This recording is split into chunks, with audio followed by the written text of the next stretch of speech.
So, are we ready to start? Okay. So, good morning to all of you, dear colleagues.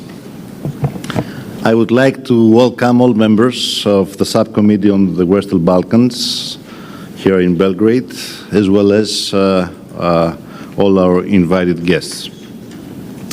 I warmly welcome and would like to thank Mrs.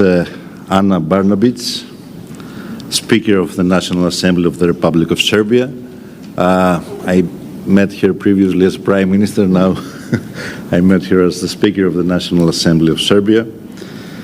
And I would like to thank Mrs. Biljana Pandic-Pilja, Chairperson of the Delegation of Serbia to the Parliamentary Assembly, for the invitation to meet here in the beautiful and historic city of Belgrade.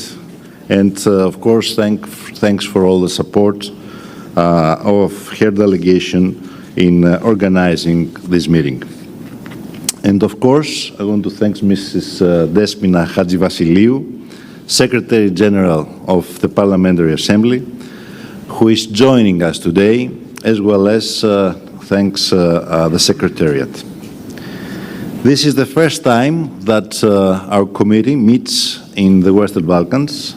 As I have underlined during our last meetings, held in Strasbourg and in Paris, I hope that we'll be able to convene other meetings of the committee in different capitals of the region.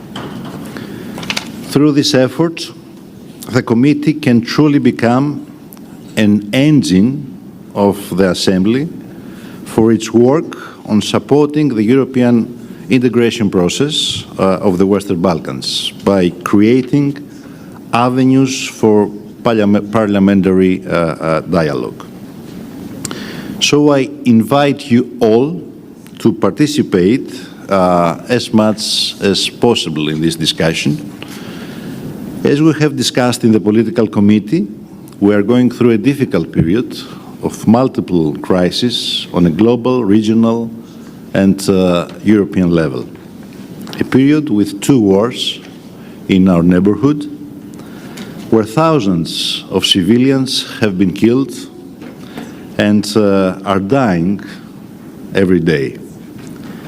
We are moving towards a multipolar world with stronger antagonisms and conflicts.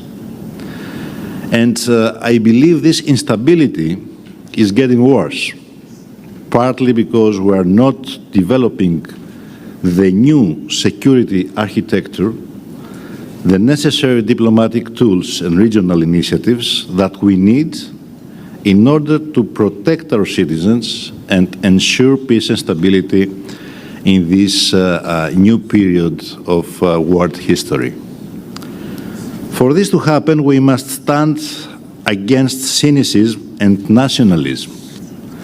But I'm afraid it is not enough to do that by talking every time about values, our common values.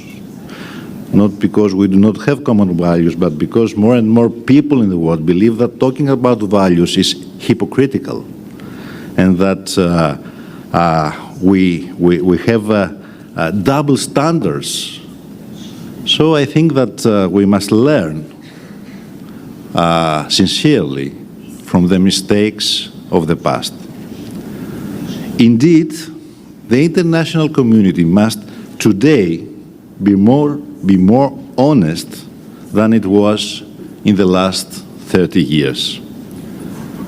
And particularly the West must rethink these mistakes, must rethink the mistakes it made, especially in terms of military interventions of the past. But also, this is not enough. It is important that we stand actively against the violation of the territorial integrity of any country, which is what has been done by the invasion of Russia in Ukraine.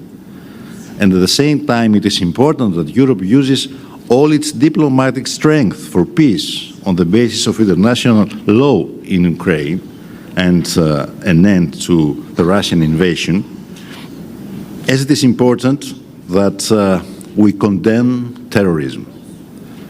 But at the same time, we must underline that it cannot be confronted by the killing of thousands of civilians, as we see happening by Israeli operations in Palestine. And we must make it clear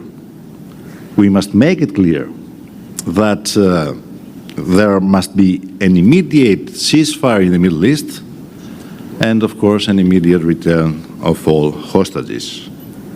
In other words, we must spare no effort to support both peace and international law. Everyone in this room knows the great potential that our Balkan region has and the great potential of our peoples. And that means that the European leadership must think outside of the box on the basis of a phased approach to enlargement. And it must be clear to the leadership of the European Union that if it fails in its own neighborhood, then it will have no credibility to be a strong international actor in the rest of the world. Most importantly, if the European Union fails in the Balkans, the consequences for its own stability and security will be very serious and very dangerous. So with these words now, as the chairman of the Western Balkans Committee, but also as a Greek politician who has always believed strongly in the importance of Greek-Serbian relations, I have the honor of welcoming Mrs. Anna Barnabic. I every time confused your name is difficult. Mrs. Anna Barnabic, Speaker of the National Assembly of the Republic of Serbia, for an exchange of views. Thank you for being with us today. Mr. Barnabic, you have the floor.